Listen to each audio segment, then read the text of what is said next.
Single dad replaced for blind date by mistake until she stepped in and revealed herself as his old friend.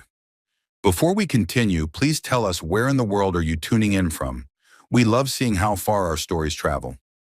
Alec Mitchell sat at table 14 in the Bridgeport Bistro at 7 p.m. on a Saturday night, staring at the menu like it was written in a foreign language. And he was seriously considering texting his sister Rachel that he had a work emergency, or his car wouldn't start, or literally any excuse that would let him escape this blind date he never should have agreed to in the first place. The restaurant was all exposed brick and soft jazz playing in the background, rain tapping against the windows in that moody Portland way. And every couple around him looked comfortable and happy, while Alec felt like he was wearing someone else's skin. His phone buzzed with another text from Rachel, his sister, who'd been harassing him for weeks to do this, and it said, "Her name's Hannah. She's amazing. Don't you dare bail on this." And Alec typed back, "I'm here, aren't I?" But his finger hovered over the send button, because being here and actually wanting to be here were two very different things. He'd been raising Maya alone for 4 years now, ever since he lost his wife Claire. And dating felt like learning to walk again after forgetting how your legs worked. Awkward and painful, and why bother when you could just stay still? A woman walked up to his table right at 7:15. Blonde hair, nice smile, clearly looking for someone. And she said, "Alec?" with this hopeful uptick in her voice. And Alec stood up because his mom raised him right, even if he was internally panicking. "Hannah?" he asked, and the woman nodded. "Yes, sorry I'm late. Traffic on the bridge was absolutely insane," and slid into the seat across from him. And Alec thought, okay, here we go. Let's try to be a functional human being for at least an hour. They made small talk, the kind of first date conversation that's all surface level and safe. She worked in marketing for a tech startup, liked hiking on weekends, had a dog named Biscuit, and Alec nodded along and shared that he was an architect specializing in sustainable housing and had a 9-year-old daughter who was way smarter than him. The woman laughed at the right moments and asked follow-up questions, and she was perfectly nice, objectively attractive, the kind of person Rachel would absolutely set him up with. But Alec felt absolutely nothing. Just this flat, polite interest that made him feel guilty because she deserved someone who was actually present. 15 minutes into their perfectly pleasant conversation, the woman's phone rang, and she glanced at the screen and frowned. "Sorry, do you mind if I check this? My friend was supposed to meet someone here tonight, too." And Alex said, "No problem, go ahead. Grateful for the break from pretending to be engaged." She answered with, "Hey, where are you?" And then her face changed, confusion mixed with dawning horror, and she said, "Wait, you're here? At Bridgeport? Table 16? And looked across the restaurant where a confused-looking guy was sitting alone checking his watch. "Oh my God," the woman said, and looked at Alec with wide eyes. "What's your last name?" And Alex said, "Mitchell, why?" And she covered her face with her hand. "I'm supposed to be meeting Owen Parker. I think I sat down at the wrong table. I am so sorry, this is mortifying." Alex started laughing because honestly, this was the most interesting thing that had happened all night. And the woman was laughing too. That kind of embarrassed laughter that happens when you realize you've been part of a sitcom mix-up. And she stood up saying, "I'm Vanessa, by the way, and you seem really nice, but I should probably go find my actual date." Alec was still smiling when another woman walked through the front door, and he didn't notice her at first because he was watching Vanessa navigate her way to table 16. But then this new woman just stopped dead in the middle of the restaurant with her hand over her mouth like she'd seen a ghost. She was shaking rain off her dark green jacket, brown hair damp and wavy, and she was staring directly at Alec with an expression he couldn't quite read. Shock mixed with something that looked almost like pain, and she started walking toward him with slow, careful steps, like she was afraid he might disappear. "Alec!" Her voice came out shaky and uncertain. "Alec Mitchell?" And Alec looked up at her, really looked, and his brain was telling him he should know this person, but the connection wasn't firing. And he said, "I'm sorry, do I know you?" The woman's eyes were bright with tears. She was clearly trying to hold back, and she said, "It's me. It's Hannah Hayes from Lincoln High." And Alec felt the floor tilt sideways because Hannah Hayes, his Hannah Hayes from 20 years ago, his best friend who moved away senior year, and who he'd lost touch with and who he thought about sometimes late at night wondering where she ended up. He stood up so fast he nearly knocked his water glass over, just staring at her face. And yeah, okay, now he could see it. Those same green eyes that used to roll at his terrible jokes. That same smile that always made him feel like he was funnier than he actually was. Except she was grown up now, confident and beautiful in a way that made his chest tight. Hannah? Holy hell, it's really you. His voice cracked embarrassingly, and he didn't even care because Hannah Hayes was standing in front of him after 2 decades, and his brain was trying to process how this was even possible. Vanessa, who was still standing nearby, having not quite made it to table 16 yet, said, "I'm guessing you two know each other?" And Hannah's laugh came out more like a sob. "We were best friends in high school. I moved away 20 years ago, and we lost touch." And she was looking at Alec like she couldn't believe he was real either. Vanessa smiled, genuine and warm. "Well, I think this is definitely your table then. Good luck, you two." And she left, and Alec barely registered her leaving because Hannah was sitting down across from him, and he was still trying to make his brain catch up to reality. "I can't believe this. Rachel set me up with you. She didn't say, she just said someone perfect, and I had no idea." And Alec was talking too fast, words tumbling over each other, and Hannah was nodding. "She was my college roommate. She said she knew someone who needed to get back out there. I didn't know it was you, Alec. I had no idea." They just looked at each other for a long moment, 20 years of absence sitting between them like a physical thing, and Alec felt tears burning in his eyes because the last time he saw Hannah Hayes, they were both 18 years old standing in her driveway while her family packed a moving truck, and they'd promised to stay in touch. And then life happened, and they didn't. "What have you been doing for 20 years?" Alec asked, and his voice was rough with emotion, and Hannah laughed. "God, where do I even start? College in Boston, urban planning degree, worked all over. I'm in New York now, but I'm here in Portland on a contract for 6 months." And Alec thought 6 months, only 6 months, but pushed that thought away. "What about you? Rachel mentioned you're an architect." And Alec nodded.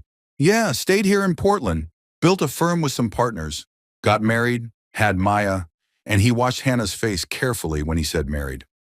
"You're married," Hannah said, and it wasn't quite a question, more like she was testing how the words felt, and Alec's throat went tight. "I lost my wife 4 years ago now, Claire. She's no longer with us."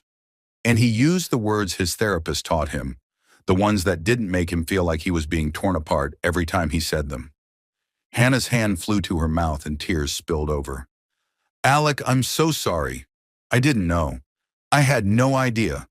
And Alec wanted to reach across the table and take her hand, but wasn't sure if that was okay after 20 years. "Wait," Alec said as something clicked in his brain. "Claire Jensen, did you know her?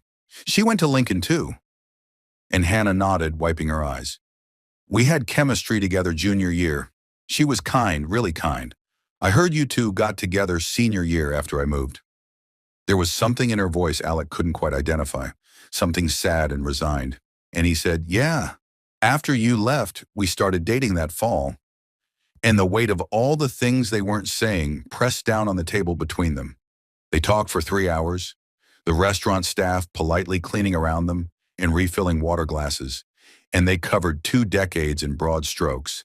Hannah's career taking her to 6 different cities, Alec's journey through architecture school and marriage and fatherhood and loss, and it felt like no time had passed and also like an entire lifetime had happened.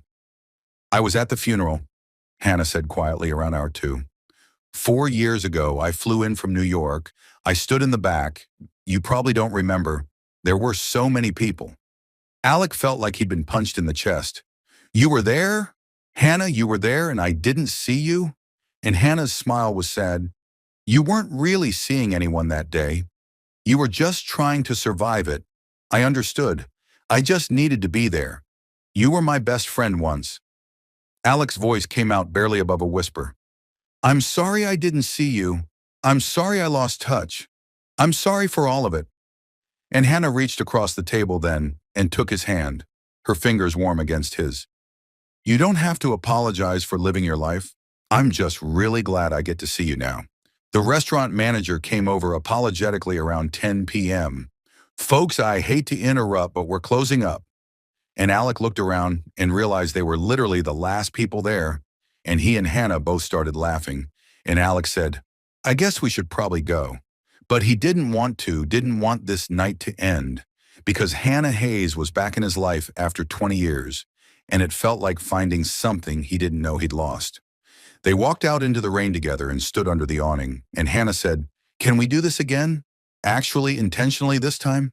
And Alex said, "Yeah, I'd really like that," and meant it more than he'd meant anything in years. One week after the restaurant mix-up, Alec found himself sitting in what used to be their old high school hangout spot, except now it was a hipster coffee shop with exposed Edison bulbs and baristas who took their espresso way too seriously. And Hannah was sitting across from him, laughing at a story about Maya accidentally dyeing the bathroom sink purple with her art project. "She sounds exactly like you," Hannah said, wiping tears from her eyes. "Remember when you tried to build that treehouse in shop class, and it literally fell apart the second Mr. Harrison touched it?" And Alec groaned. "Don't remind me, I got a C- in splinters for a week." This was their fourth coffee date in 7 days, and Alec was trying really hard not to think about what that meant. Trying not to notice how easy it was to talk to Hannah, like the 20 years apart had just evaporated. How she still did that thing where she tucked her hair behind her ear when she was thinking. How his chest got tight every time she smiled at him. "I'm only here for 6 months," Hannah had mentioned casually on their second date. "Contract work for the city, urban planning stuff, then it's back to New York." And Alec had nodded like that was totally fine, while his brain was screaming 6 months isn't enough. 2 weeks in, Alec did something he hadn't done since Claire passed.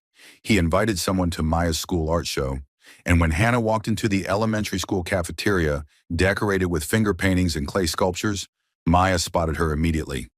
"Dad, she came!" Maya grabbed his hand and dragged him over to where Hannah was studying a watercolor painting of a mountain landscape.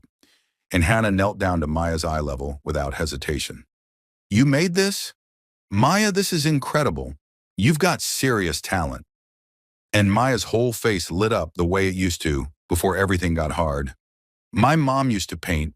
Dad says I got it from her." And Hannah's eyes met Alex over Maya's head, and the moment felt heavy with things neither of them could say. They fell into a rhythm that felt dangerous in how natural it was. Farmers market on Saturday mornings, where Hannah would make Maya laugh by pretending to be scared of the vegetables. Hiking trails where Alec remembered Hannah still loved the outdoors. Dinners at Alec's house where Maya would help cook, and Hannah would tell stories about the 6 different cities she'd lived in. One night while Maya was doing homework at the kitchen table, she looked up at Hannah completely serious and said, "I like you better than Dad's last date. She talked to me like I was a baby, and you talked to me like I'm a person." And Alec wanted to sink through the floor, but Hannah just high-fived Maya and said, "That's because you were a person. A pretty cool one, actually." 1 month and they were sitting on Alec's porch after Maya had gone to bed, autumn leaves falling in the yard, Portland doing its thing with the misty rain, and Hannah said quietly, "Can I tell you something I should have said 20 years ago?" Alec turned to look at her. "Of course, anything." And Hannah took this deep breath like she was about to jump off a cliff. "I was in love with you in high school the whole time, like from sophomore year until the day I moved. And I never told you because you saw me as your buddy, and I was terrified of ruining that."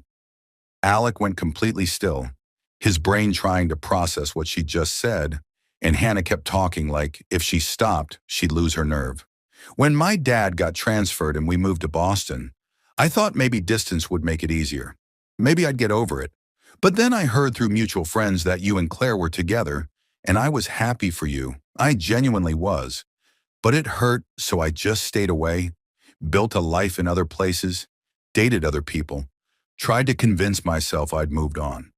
Her voice cracked on the last words, and Alec realized his heart was pounding so hard he could hear it.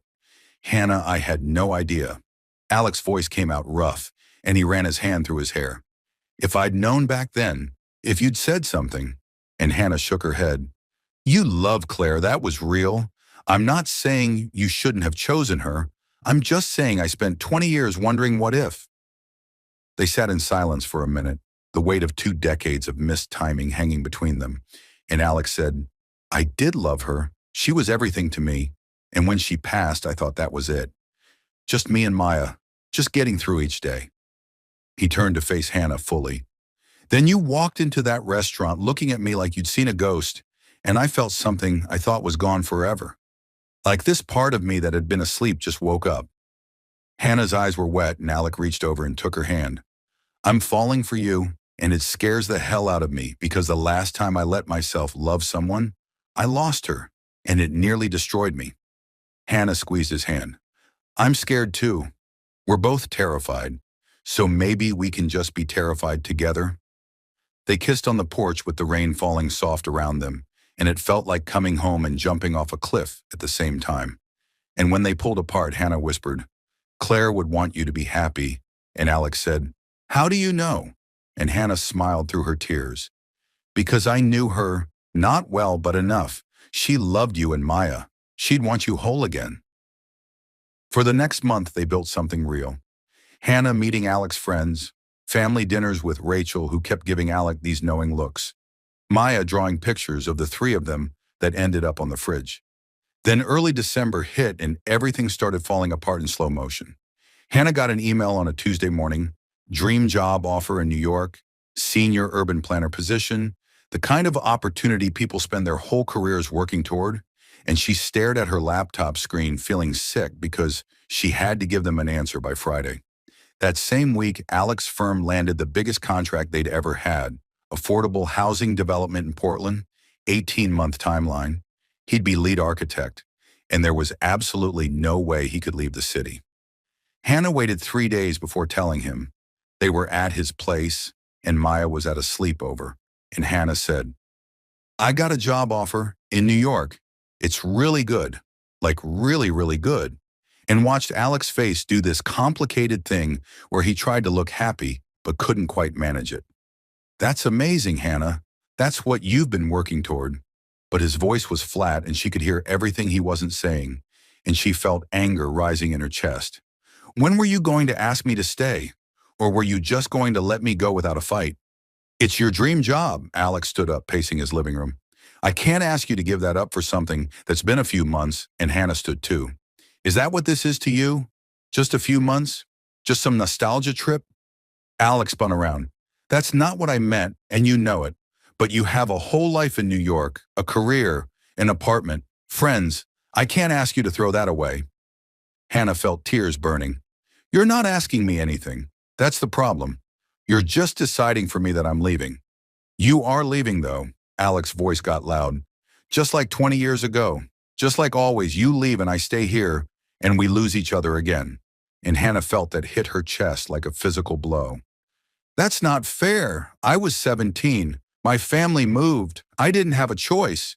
And Alex said, And now? What's the excuse now? And Hannah was crying for real now. I can't put my life on hold waiting for you to be ready to take a risk, Alec. I waited 20 years. I can't wait forever. She grabbed her coat and left before he could say anything else. And the sound of his door closing behind her felt like the end of something. A week of silence followed, the kind that gets heavier each day.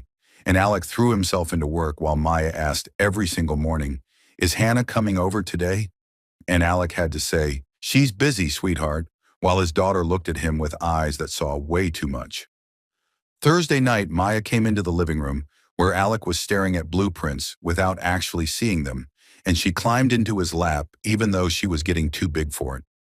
You and Hannah had a fight, she said, not a question, and Alec sighed. Yeah, baby, we did.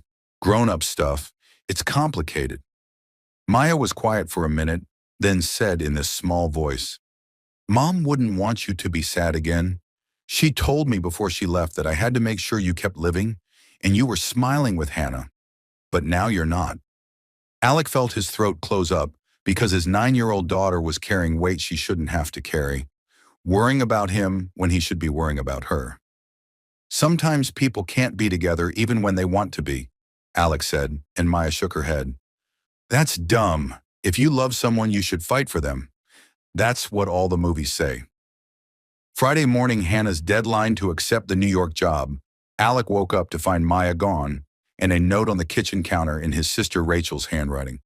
Took Maya for breakfast. She had something important to do. Don't freak out. And Alec immediately freaked out.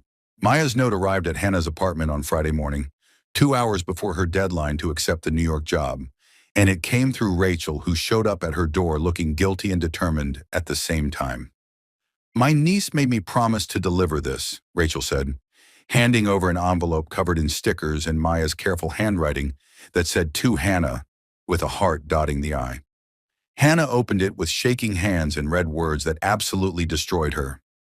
Dear Hannah, my dad is sad again, like when Mom left us. But he was happy with you, really happy. Please don't go away forever. He's scared. But he loves you, I can tell. Love, Maya. With a drawing underneath of 3 people holding hands. Hannah sat down hard on her couch and just started sobbing while Rachel made coffee and waited. And finally Hannah said through her tears, I can't stay just because a 9-year-old asked me to. That's not fair to her or to me or to anyone. Rachel sat next to her. You're right, you can't stay for Maya, but you could stay for you. You could stay because 20 years ago you loved my idiot brother, and you still do, and maybe this time you both get it right.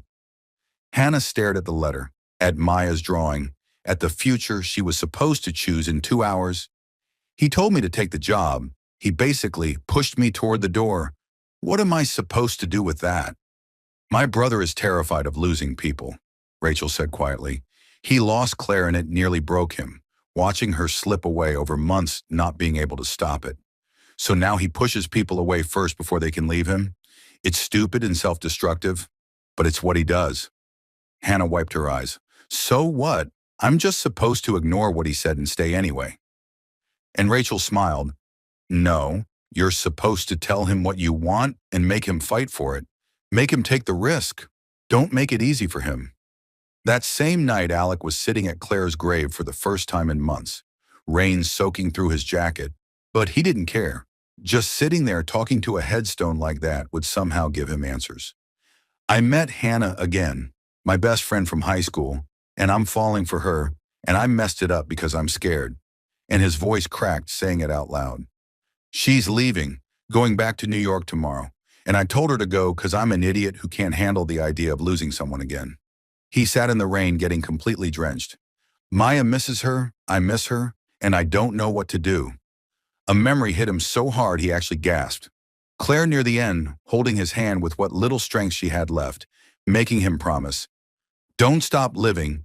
Promise me you'll let yourself be happy again. Maya needs to see that joy is still possible after loss.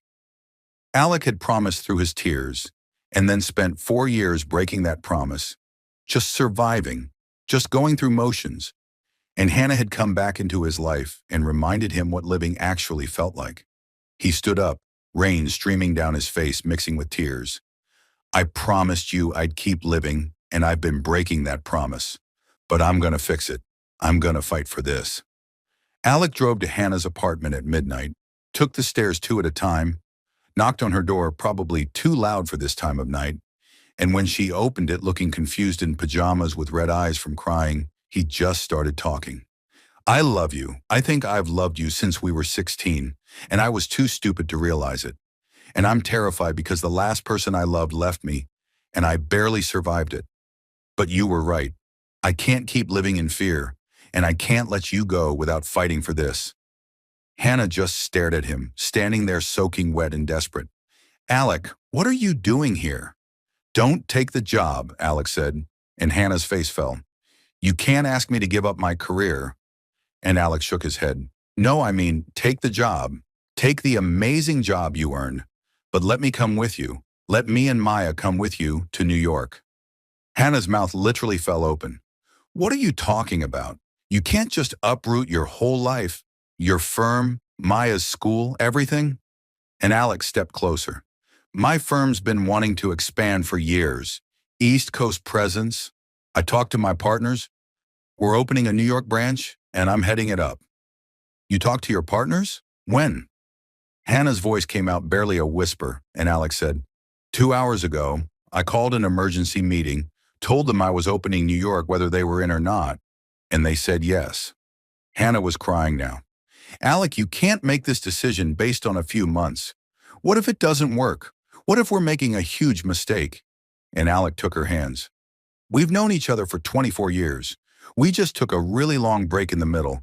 And yeah, maybe it's crazy, but I'd rather be crazy with you than safe and miserable without you. What about Maya? Hannah asked, and Alex smiled. I showed her pictures of New York, told her about the art programs and the museums in Central Park, and you know what she said. She said if you're there, then she wants to go. She actually helped me pack a suitcase tonight like we were leaving tomorrow. Hannah laughed through her tears. This is insane. People don't just move across the country after reconnecting for 2 months. And Alec pulled her close. Maybe they should. Maybe that's the whole point. Stop overthinking and just choose the thing that makes you happy. They stood in her doorway with rain falling outside and 20 years of history between them. And Hannah said, I'm scared. And Alex said, me too, let's be scared together.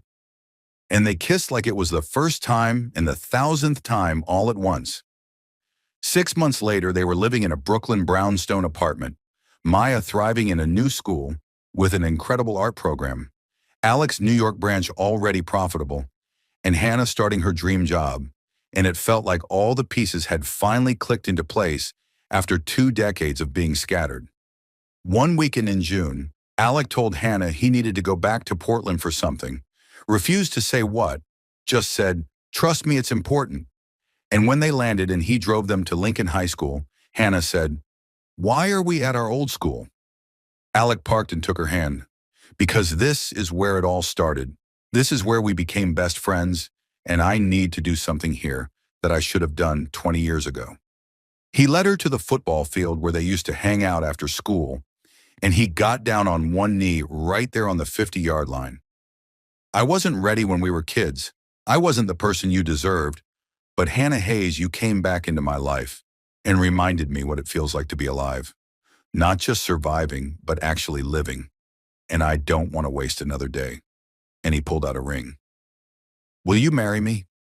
Will you let me spend the rest of my life making sure you never regret waiting for me to catch up? Hannah was sobbing and nodding. Yes, I've been waiting 20 years for you to ask. Yes, yes, yes.